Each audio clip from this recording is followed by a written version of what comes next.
Thank you and welcome to the show this morning. The topic this morning has to do with the mental health system in the United States. And we're fortunate to have with us to talk about mental health in the United States of America, Dr. CPoe.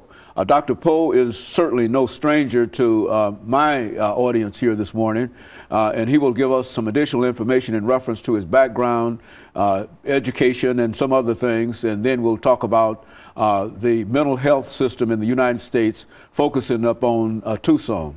And of course, Dr. Poe, let me welcome you to the show again for the many, many times that we've had the privilege of having you here to enlighten us in a real sense about some of the things dealing with the mind and some of the things dealing with the spirit. And this, I think, is a very, very interesting topic because it deals with what apparently is a very, very important problem. And of course, we've addressed it before, dealing with the mental health system in America. So let's start off, Dr. Poe, by having you to simply give members of our audience who might not know you a little information as to your background, education, and et cetera. And then let's get started dealing with mental health in the United States. Dr. Haney, I'm a minister.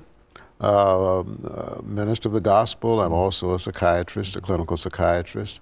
I finished at Tennessee State back in 1960, went to Mahara Medical College, did my internship in Chicago, did my residency in Berkeley, California, spent 2 years in the Army, came back to Nashville in 1976 and been here ever since. I have a private practice part-time in Dixon, Tennessee. I'm an assistant pastor of a church in Laverne, Tennessee, Christ Miracle Chapel. That's essentially my background. Okay, very good. And Dr. Poe, you know, I think that we've talked about mental health in the United States, and we've talked about the violence that's generally associated with that. But I think that you've got a sort of an unusual take in terms of some of the events that have occurred in the United States, especially the most recent killings that occurred in Arizona. So let's talk about it from that perspective. Right. I think it's important that we try to understand why this young man became violent and killed 6 people and wounded 13. My belief is that he probably was suffering from a significant mental disorder prior to the shooting. We do know that he dropped out of high school before his senior year and began to engage in alcohol abuse as well as other drug abuse, probably marijuana, and according to the information I've read, hallucinogens as well. So if he were mentally ill before, indulging in drugs intensified his dysfunction.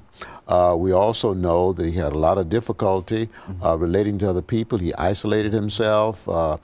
People spoke to him in the neighborhood. He refused to speak. He had a lot of difficulty holding down jobs. He lost 2 jobs in class at Pima Community College. He was disruptive. So the young man was hurting. We also know that he was delusional. He felt that the federal government was trying to control his mind. I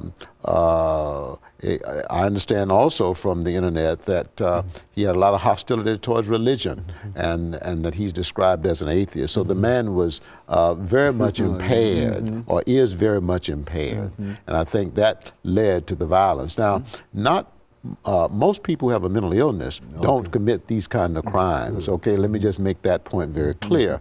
But in his case, I think his situation was aggravated by the alcohol and the drug abuse.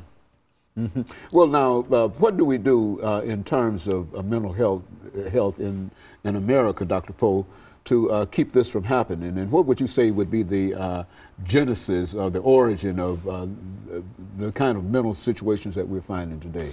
Well, I think that mental illness is probably the major public health problem that we have in the nation today. And I think that has a lot to do with the dysfunctional family life. As you know, many homes are broken, single-parent homes. Many families have a fair amount of domestic violence, marital separations. All of this contributes to the kind of atmosphere that damages a person's, the child and the adolescent's self-image, that damages their self-esteem, and often the children are being neglected, and all of that then contributes to personality problems, it contributes to attitudinal problems, behavior problems, and contributes to alcohol and drug experimentation.